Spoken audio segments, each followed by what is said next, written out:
Hey guys, I'm all back in. Welcome to my channel.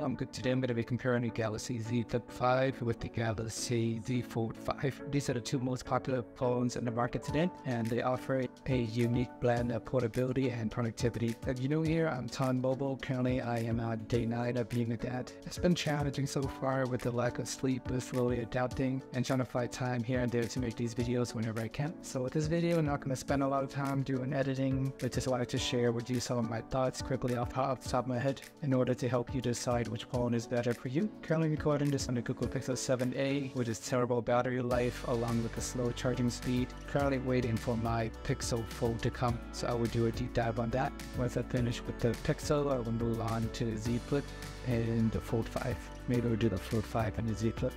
But without further ado, let us talk about the Z Flip 5 and the Fold 5. So we'll start by comparing the design. The Z Flip is a clamshell phone, which means you can fold it in half and it fits pretty well in your pocket. It makes it very compact and portable, and it fits well in basketball shorts or a purse. That actually does come in handy. And even for me wearing basketball shorts, whenever I have a fold in my pocket, it always feels like it's gonna fall out. Versus the Flip and Fold, it is much smaller and compact. It fits neater inside your pocket, so the Flip is easier to bring around and use on a day-to-day basis. The biggest change you're gonna see this year with the Flip is the outer display. It is much larger. You can get this folder-shaped design, fully functional outer display. You have to do a little bit of work, dig deep in the settings just to get all the apps working that you want. And that's by the design, because Samsung wants the developer to actually develop the apps to work fully on the outer screen. So by default, they only have about 11 apps that works perfectly. And then we can actually go in and force any app to make it work.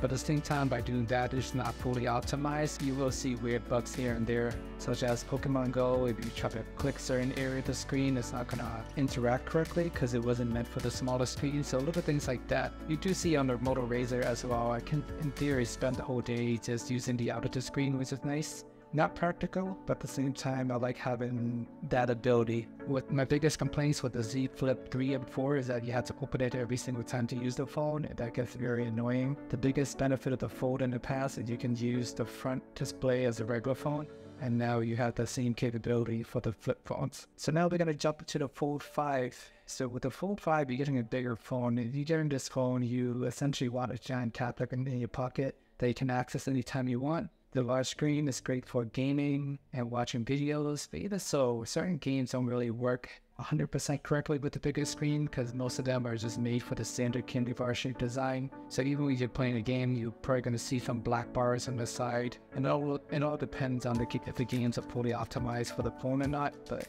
I don't do a lot of gaming, but in the past, I remember some of the games I do play, such as Pokemon trading card game or Pokemon Go, doesn't always take up the whole screen. And you can also go in the lap settings and force it to take up the whole screen, but it may look like it's taking up the whole screen, but at the same time, some of the button mappings will be slightly off. So visually it'll look okay, but using it's just not always functional the way that you think it should be. And me, being a new dad, I think I would prefer the smaller compact route.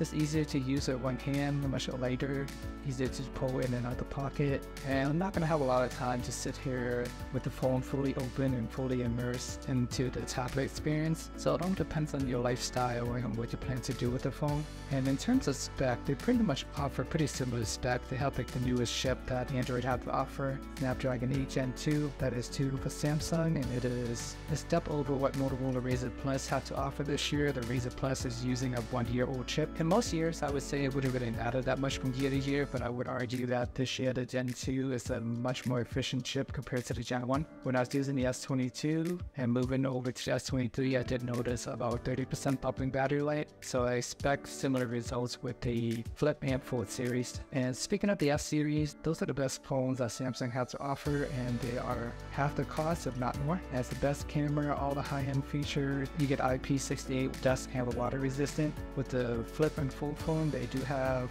water resistant, but they do not have dust resistant. Razr Plus does have dust resistant, but they don't have water. I actually prefer dust resistant. I don't bring these phones into water that often, but with dust, every time you open and close your phone, you do see it accumulate on the Samsung phones. Luckily this year, Samsung tried to address that a little bit by fixing the hinge. They make it close completely flat. For whatever reason, the last few years, they left a little wedge design so dust can get in there, even if it is cold in your pocket and you open it up. And these things are crazy dust magnets. So Samsung kind of took a shortcut this year by just making it fold flat instead of adding dust resistant capabilities on these phones. I think it's a lost opportunity. But in general, the flip and the fold are just for people who are ready to try something new. It feels premium with some sacrifices, but you're paying for the shiny new toy instead of the safe and reliable S series. The Fold 5 has some features that the Z Flip doesn't, but you have to pay more in order to get it. For example, the S Pen stylus is just going to work on the Fold, but it's not going to work on the Flip. I never really understood why Samsung never made the S Pen just fully accessible across all their phones. At the end of the day, it's just a stylus. You can buy any random stylus. I know the Samsung one is more optimized with all the apps and things like that, but I think it's a pretty easy switch to turn on, so I don't know why they make it so difficult. Nonetheless, if you are interested in the S Pen, you have to buy a case that has the pen in the back. So you're using the Fold 5 as productivity. You want to do some work and draw, brainstorming, writing on the phone, you can definitely do that. I personally am not into that. If I want to be productive, I'm just going to use a computer instead of using the phone. Even though it does have a larger screen, my computer monitor is much larger. They had to have a triple screen setup. I wish they would have found a way to jam an S Pen into the phone. I think that would have been much cooler and more useful than having to buy a separate case for it. Me in general, I'm not a fan of using cases. I like to hold these phones the way that it was built. It feels premium and nice in the hand. And even all these folding cases, they're not really that well optimized. They provide light coverage, but not really. And I just think having the S Pen built in would be a better integration. At the same time, I know it's going to take a lot of engineering work and effort just to jam everything in that tight space. And not everyone uses the S Pen like myself, so you know it's a nice to have. I can see why Samsung left it off. But you already have the Fold 4, you probably don't need the Fold 5. Fold 5 is just slightly faster, it has a newer chip, it is a little bit lighter, has a better hinge that closes completely flat, and that's pretty much it. And actually, no one really needs a flipping or folded phone. Samsung is just trying to convince you that you do because it looks cool. So which phone is right for you? You're looking for a compact phone that is portable and easier to use? The Flip 5 would be the better choice. This year, the biggest change you're going to see is the outer display that you can use without having to open your phone every single time. And if you want a larger screen for more immersive experience, such as watching content, playing games, the Fold is going to be the better choice. And you can even use the Fold on the outer display alone, but it is kind of a long, awkward, skinny aspect ratio. Surprisingly, typing is easier with one hand though, just because it is so narrow. But the Fold is much bulkier than the Flip. They did make it lighter than last year, but in the grand scheme of things, it's still computed at the Flip. So it all depends on your needs. I personally prefer the smaller and compact route. That is more cost effective, but you got money to spend on the extra heavier $1,000 portable tablet phone. If that piques your need, then you can go that route as well.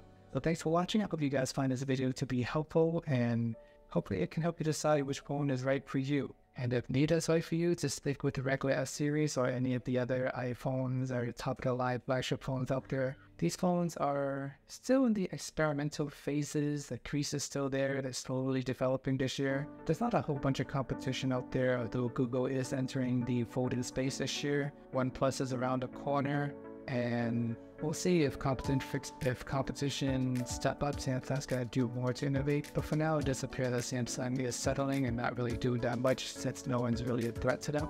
If you have any questions or comments, feel free to leave them below. If you enjoyed this video, remember to like and subscribe for more tech reviews and my personal thoughts. Don't forget to hit the like button. You can check out my other daily vlogs on the Moto Razr Plus, the Pixel 7a, the S23, or any of the previous phones that I've used before. Thank you for watching. See you in the next video.